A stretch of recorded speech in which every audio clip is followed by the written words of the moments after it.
गुलाम, एक बार फिर खुश आमदेद आपको लिए चलती हैं मीरपुर, जहाँ पे बड़ा सख्त मुकाबले की तवक्को थी PTI और PMLN के माबैन। साबिक वज़ीर आज़म वहाँ से इलेक्शन में हिस्सा ले रहे हैं, बैरिस्टर सुल्तान महमूद साहब। फौजिया अंदली भी हमारे साथ मौजूद है, हमारी कॉरेस्पॉन्डेंट हैं। फौजिया, ये बताइएगा कि क्या रिजल्ट सामने आया, कितना सख्त मुकाबला हुआ मीरपुर में?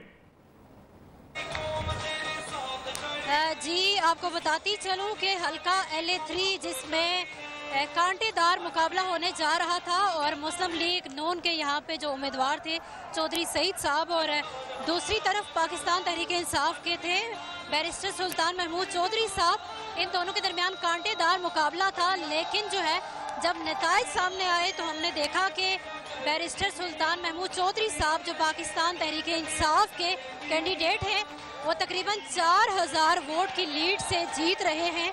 और फौजिया, कोई धांधली के इल्जामात, पुरअमन पोलिंग हुई, पोलिंग पे कोई लड़ाई झगड़ा या कोई धांधली के इल्जामात तो नहीं लगाए गए PMLN की तरफ से?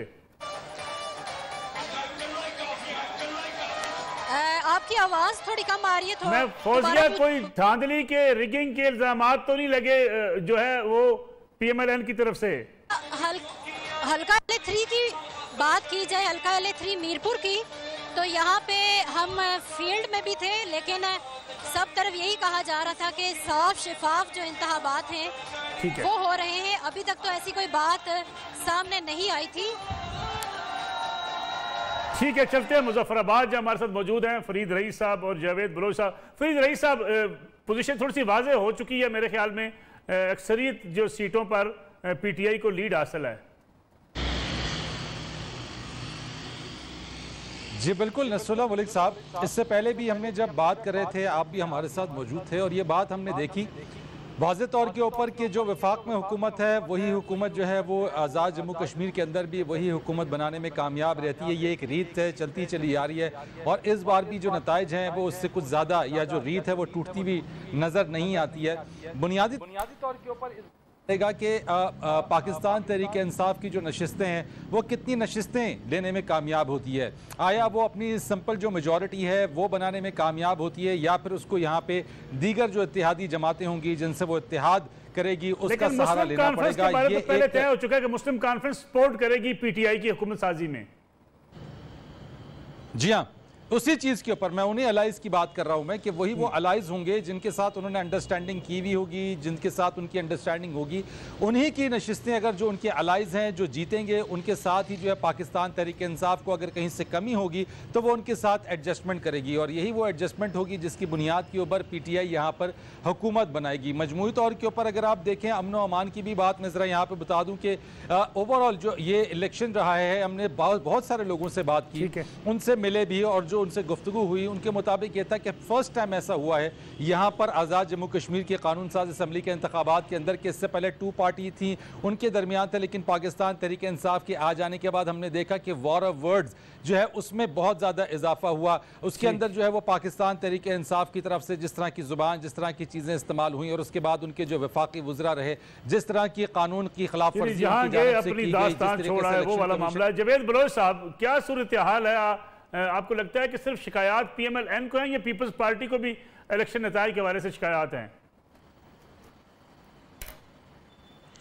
मल साहब, हमने देखा जब हम कवर कर रहे थे ये पूरा इलेक्शन तो ना सिर्फ पीपल्स पार्टी नॉन लीग बल्कि PTI की तरफ से भी ये कहा गया कि हमें कंप्लेंट्स है, हमारे जो मुखालफिन है राजा फ़ारूक हैदर पर इल्ज़ामात लगाए गए कि वो जो है हुकूमती मशीनरी इस्तेमाल कर रहे हैं अपने मर्जी का जो है वो रिजल्ट देने के लिए। तो ये चीज़ें हमने देखी हैं कि तकरीबन तमाम पार्टियों ने जो है वो न सिर्फ इलेक्शन कमीशन पर अदम एतमाद का इजहार बाज़ दफ़ा जगहों पर किया, बल्कि जो हुकूमती मशीनरी थी यहाँ पर चीफ सेक्रेटरी हैं, IG हैं और बाकी लोग जो हैं उन पर भी अदम एतमाद का इजहार किया मलिक साहब के वो जो है वो अपने पसंद के उम्मीदवार को जो है वो सपोर्ट करवा रहे हैं और वोट डलवा रहे हैं। लेकिन जो वोटर्स थे मलिक साहब, उन्होंने आज जो रोल प्ले किया है, जो जैसे लोग घरों से निकले हैं और जिस तरह उन्होंने वोट कास्ट किए, हालांकि पूरी आज़ाद कश्मीर में छुट्टी थी, पूरी मार्केट एक वजह ये नहीं है कि लोग जो आज़ाद कश्मीर के बैरून मुल्क होते हैं या कम अज़ कम दीगर शहरों में होते हैं, ईद की छुट्टियों की वजह से वो अपने घर आए हुए थे, इसलिए वोटिंग की शरह में इजाफा हुआ है। ये भी सर, ये भी वजह हो सकती है, लेकिन मैं सर इसे कहूँगा जो जिम्मेदारी है वोटर की वो उन्होंने अपनी पूरी की है। और जिस तरह उन्होंने वोट डाले हैं, तो हमने देखा कि बुजुर्गों को जो है वो कंधों पे उठा के व्हील चेयर पर ला के, और जो खवातीन है स्पेशली हमने देखा कि खवातीन और मर्द जो है वो एक पोलिंग स्टेशन पर जो है वो अपने वोट कास्ट कर रहे थे। कोई जो है वहाँ पे ये जेंडर जिसमें नहीं थी कि खवातीन का पोलिंग स्टेशन अलग होगा, मर्दों का अलग होगा, तो सब ने एक ही जगह पर वोट कास्ट किया। लेकिन जो इम्पैक्ट मतलब यहाँ पे पड़ रहा था तहरीक इंसाफ को जो है वो लोग उनसे अनाइड भी थे, और जो वज़ीर आज़म थे उन पर भी जो है इल्ज़ाम लगा रहे थे कि वो यहाँ पर उन्होंने आए जलसे किए और फिर जो है वो सारा इम्पैक्ट क्रिएट हुआ। ठीक है। और ये मकबूल जान साहब आपकी तरफ आता हूँ, यानी अगर ये इल्ज़ामात लगेंगे एक दूसरे के ऊपर, फिर ख़ास तौर पर अगर हम देखें PTI लीड करने की पोजीशन में आ गई है, वहाँ हुकूमत बनाने की पोजीशन में आ जाती है, ये मिथ तो कायम होगी कि जिसकी वफाक में हुकूमत होगी उसकी कश्मीर में या गिलगित बल्तिस्तान में हुकूमत होगी। इसकी बुनियादी वजह आवाम के मसाइल हैं। लोग सोचते हैं कि हुकूमत अगर मरकज़ की हुकूमत अगर वहाँ पे नहीं होगी, उनकी सपोर्ट नहीं मिलेगी, फंड्स नहीं मिलेंगे, डेवलपमेंट नहीं होगी, ये सोच भी कार फरमा है। देखिए, हर इलेक्शन के अंदर कोई ना कोई फैक्टर्स मौजूद होते हैं जिसकी बुनियाद पे आप किसी को वोट देते हैं, और ये लोगों का फैसला है। कुछ लोग इस बुनियाद पे फैसला करते हैं। हमारे यहाँ क्या रवैया होता है, हम इस बंदे को वोट क्यों नहीं देंगे, क्योंकि ये जीतेगा नहीं, मैं अपना वोट क्यों ज़ाया करूँ। और ये अमूमी रवैया आप पूरे मुल्क के अंदर, तो पूरी या का पूरी दुनिया के अंदर ही होता है कि जमहूरियत बुनियादी तौर पर ज़ाती मफादात के इससे बालातर कभी निकली ही नहीं, क्योंकि नजरियाती जो है ना वो सियासत गई ख़त्म, जहन्नम में एक ज़माने में हुआ करती थी। मसला सारा ये है कि आपके ये जो बेसिकली आज़ाद कश्मीर है, ये एक आपको कुछ अरसे के लिए मैंडेट मिला हुआ है कि आपने इस मुल्क इलाके का तहफ़्फ़ुज़ करना है जब तक मैंडेट ना हो जाए, जब तक उसका वो प्लेबिसाइट ना हो जाए। उस प्लेबिसाइट से पहले आप उसको फंड भी देते हैं। खान साहब ने तो रेफरेंडम का ऐलान कर दिया कि खान साहब ने तो उसके पहले इस्तिस्वाब से पहले रेफरेंडम का ऐलान कर दिया। नहीं, स्वाब से पहले नहीं किया। वो कॉन्स्टिट्यूशन का 275 कहता है, सर मैं आपको पढ़ देता हूँ।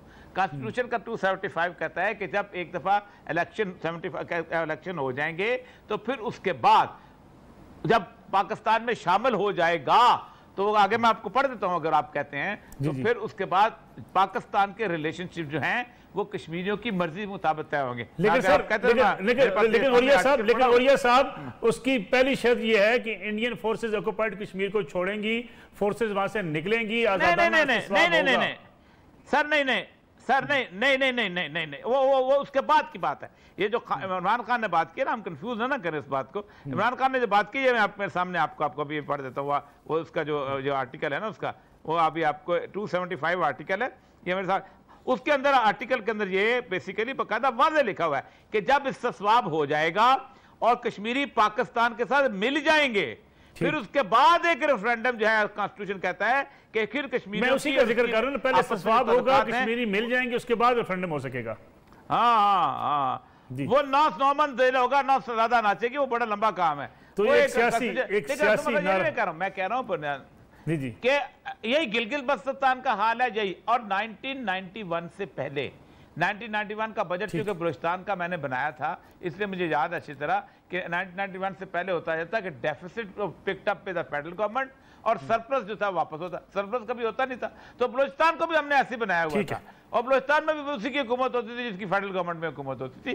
तो जब तक आप वहाँ का सस्टेनेबल सिस्टम नहीं बनाते, आ नहीं सकता जी आज। और ये सभी छोटी सी कमर्शियल ब्रेक प्रोग्राम में शामिल कर लें, वापस आएंगे तो फिर आपसे पूछेंगे, इफ्तिखार सबसे पूछेंगे, इलेक्शन पर अदम एतमाद हुआ तो होगा क्या? क्या कोई एहतजाज होगा, तहरीक चलेगी, सियासी जमातें करेंगी क्या, या 4 दिन नारे लगा के फिर पुरअमन तरीके से आगे बढ़ जाएंगी? इस पर बात करेंगे आफ्टर शॉर्ट ब्रेक।